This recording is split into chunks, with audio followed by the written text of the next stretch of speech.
Why did you accept Islam? waxa la weydiiyey maxaad u aqbashay diinta islaamka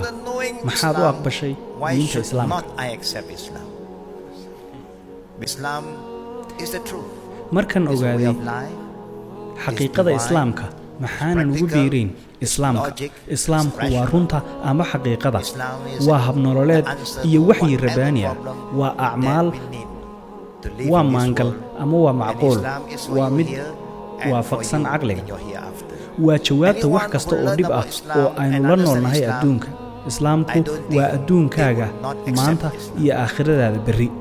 qof kasta oo barta guud ahaan islaamka oo fahma uma malaynayo inaanu aqbalayn islaamnimada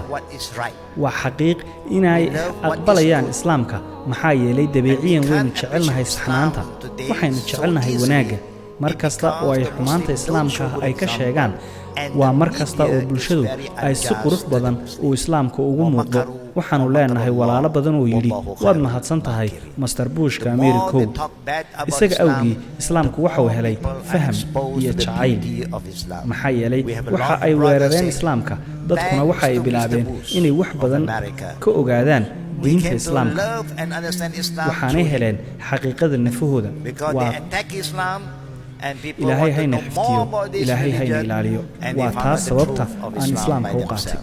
May Allah bless us. May Allah guide us. That's why I accept Islam.